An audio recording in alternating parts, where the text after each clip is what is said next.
एक समय की बात है, तीन घनिष्ठ मित्र आलोक, माया और विवेक अपने कॉलेज के अंतिम वर्ष की छुट्टियों में किसी रोमांचक यात्रा पर जाने की योजना बना रहे थे। उन्हें एक पुरानी किताब में एक गुप्त खजाने का जिक्र मिला, जो एक दूर दराज के जंगल में छिपा था।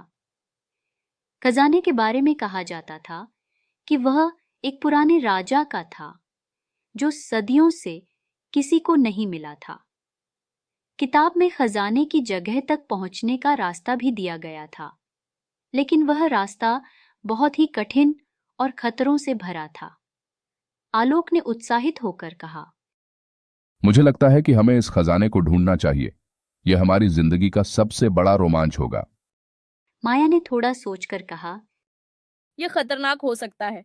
हमें पूरी तैयारी के साथ जाना होगा। विवेक, जो हमेशा रोमांचक चीजों के लिए तैयार रहता था, ने माया की चिंता को दरकिनार करते हुए कहा, हम तीनों साथ होंगे तो हमें डरने की जरूरत नहीं है। चलो इस रोमांचक यात्रा पर निकलते हैं। तीनों ने अपनी तैयारी की और अगले दिन सुबह सुबह यात्रा पर निकल पड़े। वे उस पुराने नक्शे के अनुसार चलते गए। रास्ते में उन्हें कई कठिनाइयों का सामना करना पड़ा, खतरनाक पहाड़ियां, घने जंगल और कई बाधाएं, लेकिन वे अपनी मंजिल की ओर बढ़ते रहे। कई दिनों की मशक्कत के बाद वे अंततः उस जगह पहुंचे जहां खजाने के होने की संभावना थी। वहां एक गुफा थी, जो बाहर से बहुत साधारण दिख रही थी। गुफा के अंदर घुप अंधेरा था और वहां का वातावरण बहुत ही डरावना था। माया ने चिंतित स्वर में कहा, क्या हमें वाकई यहाँ जाना चाहिए? यह जगह बहुत अजीब लग रही है। आलोक ने उसे हिम्मत देते हुए कहा, हम यहां तक आ चुके हैं। अब पीछे हटना ठीक नहीं होगा। हमें अंदर चलकर देखना चाहिए। तीनों ने हिम्मत जुटाई और गुफा के अंदर प्रवेश किया। अंदर का माहौल और भी डरावना था। दीवारों पर अजीबोगरीब चित्र बने हुए थे और हवा में एक अजीब सी गंध थी।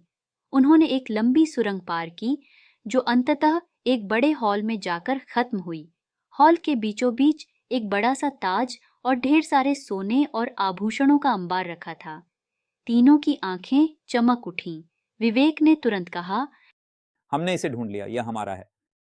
लेकिन तभी माया ने देखा कि हॉल के एक कोने में एक पुराना शिलालेख अंकित था। उसने उसे ध्यान से पढ़ा और चौंक कर बोली, इसमें लिखा है कि खजाना लेने वाले को अपनी सबसे बड़ी कीमत चुकानी पड़ेगी। हमें सावधान रहना चाहिए।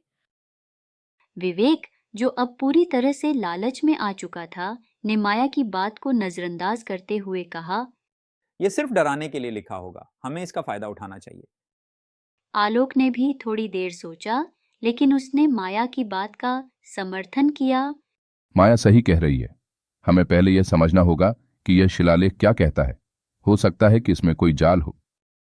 लेकिन विवेक ने दोनों की सलाह को अनसुना कर दिया और खजाने को उठाने के लिए आगे बढ़ गया।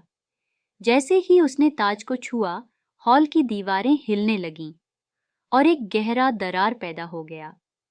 तीनों के पैरों तले की जमीन खिसक गई और वे गिरने लगे। माया ने चीखते हुए कहा, विवेक, तुमने हमें खतरे में डाल दिया। अचानक तीनों ने खुद को एक अंधेरी सुरंग में पाया। वे बुरी तरह फंस गए थे। आलोक ने गुस्से से कहा, यह तुम्हारा लालच था जिसने हमें इस मुसीबत में डाल दिया। विवेक अब पछताते हुए बोला, मुझे माफ कर दो। मैंने सोचा था कि यह सिर्फ एक अफवाह है। मुझे अपनी गलती का एहसास हो गया है।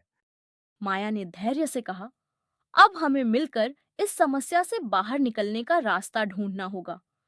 हमें एक दूसरे पर भरोसा करके ही बाहर निकल सकते हैं। तीनों ने मिलकर उस सुरंग से बाहर निकलने की कोशिश की। कई घंटे की मेहनत के बाद वे अंततः एक दूसरे रास्ते से गुफा के बाहर आ सके।